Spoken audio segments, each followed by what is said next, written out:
Alright, so for today's project, I'm going to do a box to hang on a wall for a drill. My wife's seen them on Etsy and has been bugging me to do one for mine because she's tired of them laying around.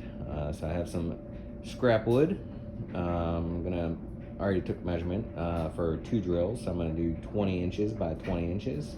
That'll hold the charger, the additional batteries. There's 2 batteries with it, and some drill bits. So I'm gonna show you how to do that today with this bare piece of wood. Stay tuned.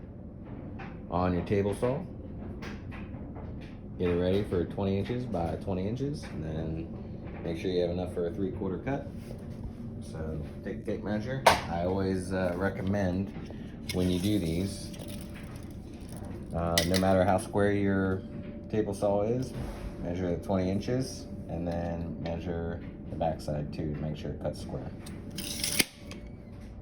Okay, went ahead and did the 20 by 20. I kept that extra piece. Maybe I'll use it, maybe I won't. So from the rest of it, I cut a whole bunch of 4 3/4 inch strips. Remember, 3/4 for the wood, for the outside. The one I'm gonna have to recut because when you use it on the inside, you won't need the 3/4. But again, just line up your saw, take a measurement, use the 3/4 as a guide, and then that's just extra 2. So we'll go ahead and cut the angle on the bevel saw or the radial arm saw, which is a tool like this if you have one, and then we'll go from there, putting the box together and then inserting our piece to hang the drills and everything else on. All right, I went ahead and set up for the angle, 45 right there. Most people will try and use the bevel on the angle to do the angle. One, it's not as safe, so I recommend not doing it. And 2, unless it's 12 inches or more and you can't stand it upright like this, just don't do it because it'll kick, it'll dull your blade faster. There's many reasons not to do it. So 45 angle, we'll set it up, we'll cut it, and then we'll flip it around. All right, quick update. It's unfortunate this was too wide, so I couldn't stand it up, so I had to lay it down anyways after I did the cut. So from the inside angle here, after you flip it up, you're gonna wanna measure 20 inches and then cut it on the same angle as you did the other one to make sure you get that 90-degree profile when we cut our next 3 pieces.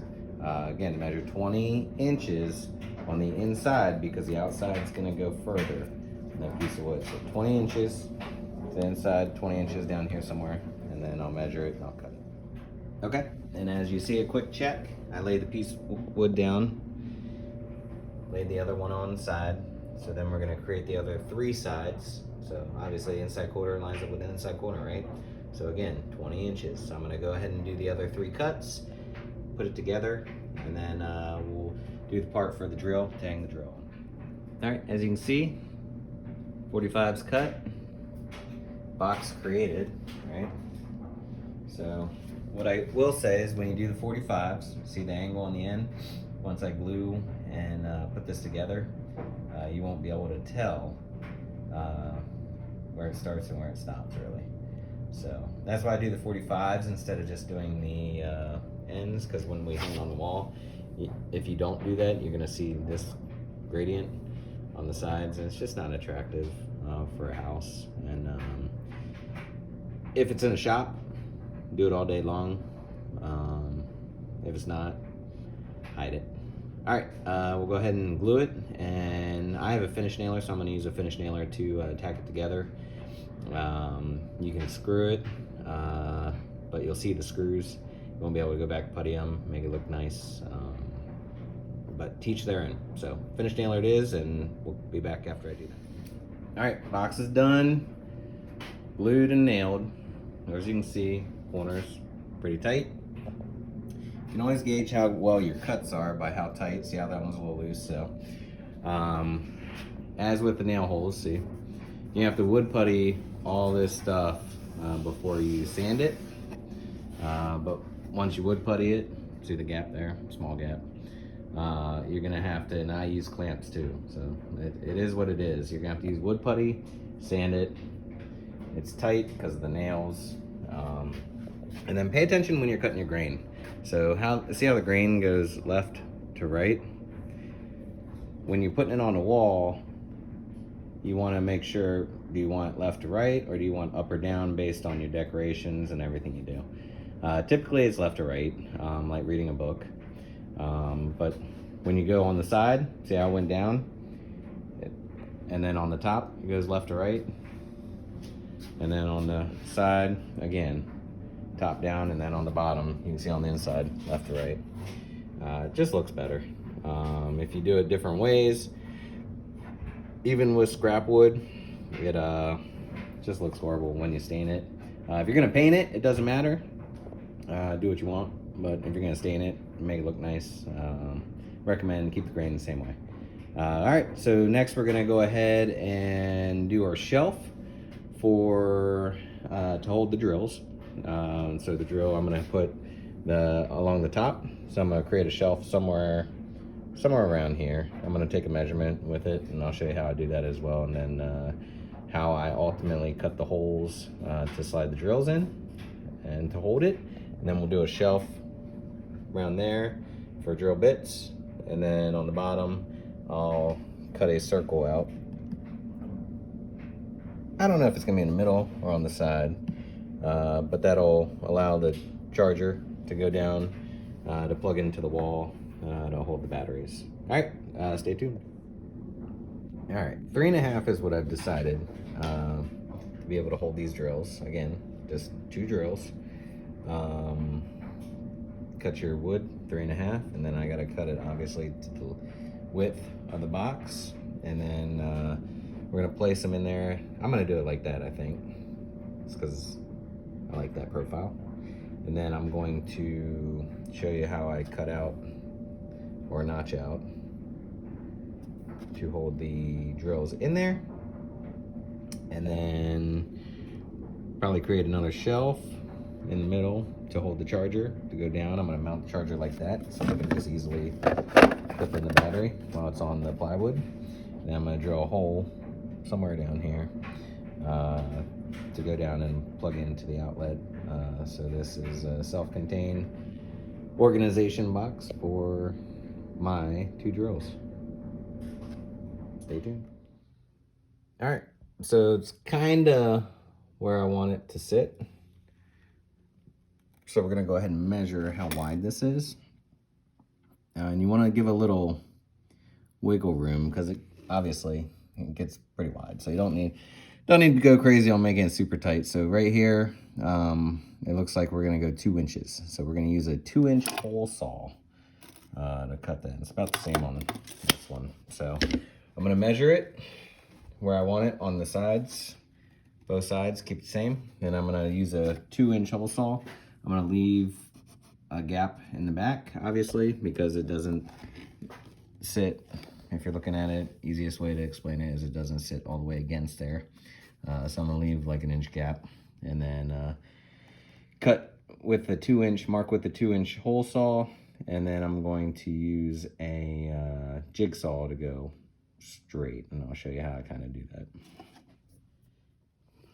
Okay, as you can see, I went ahead and measured the back side off the back the drill sits, and then I kept the back away from that. Drilled my 2-inch hole that's going to sit down in, and then I just drew lines going forward because that's what I'm going to cut. You can use a jigsaw, you can use your radial saw or crosscut saw, or you can use a band saw. I probably recommend the band saw, which is what I'm going to use to cut a straight line.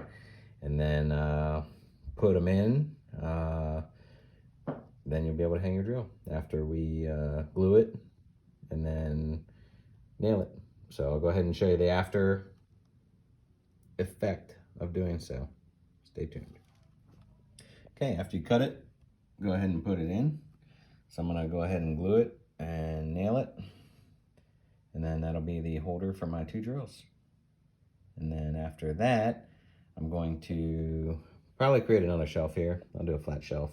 Going straight across, flush, I think. maybe I'll set it. I'm gonna set it back like that one to make it look the same, keep the same profile. So I'll set it back like that one. That'll be for all the drill bits and everything, or extra batteries, and then the bottom, and then obviously doesn't need to be a 2-inch hole, but I'm gonna drill that too, and then I'll show you guys the finished product. Okay, as you can see, I left enough room so if I have the batteries on and want to hang them, I can hang them. But the drills fit, and it'll fit standing up or hanging on the wall too. Cut it the same. So now I'm going to go ahead and cut the hole for the wire to go down the middle. And then on the back, the reason I'm doing it sideways like this, instead of like that, because on the back it has 2 screw holes, which I'm going to put another, I'm going to box it out here, do another piece of plywood on top, kind of bring it, elevate it. But what that's going to do, it's going to allow me to put 2 screws in, not drill through the back, and mount that. And then we'll bring the hole straight down there for the finished product, slash unfinished box, but I can finish it to anything that I need to. And then over here will be extra storage for either batteries or drill bits. And the same, you can fit plenty of drill bits in here if you wanted to, extra storage. And then we'll hang it, plug it in, and I'll show you what it looks like. All right, as you can see, the finished product for 2 drills. Some people, what you'll notice online if you watch the Etsy websites, which I don't like because it's gotta be deeper, but they'll hang them by the battery, by the top, which you can do that to fit more in there per se, but how many drills do you really need? It's the batteries you need, the charger. I may even add another charger to that side and then make it go down with the batteries in the middle. Batteries are the issue, not really the drills. If you have 2 good drills, the impact and a screwdriver drill, it's all you really need, whether it's DeWalt, Milwaukee, Makita, Bosch, you name it. Anyways, like the page, I'll submit a link to Etsy, my wife's account, where I'll list them for sale if you want one. This is unfinished again. If you look at the sides, unfinished. I can do them either unfinished or custom made, adding trim around them, sanding them, whatever type of wood you want, etc. But this is how you do a box to organize your drills. I'll finish off by a picture on the wall with how it looks. And if you purchase this product, I'll also include the mounting holes. There's a reason I did 20 by 20 for 2 drills. It's because you can do 16-inch on center to hit the studs, because these are heavy boxes. Whether you do it in your garage or anywhere else in your basement, house, pantry, or closet to hide it, etc. 16-inch on center is everyone's, what should be everyone's width for on center stud. All right, thank you. Like my page, subscribe. I'll keep doing videos. Today wasn't a home remodeling project like I normally do, but today was more of an organizational project. Thank you again.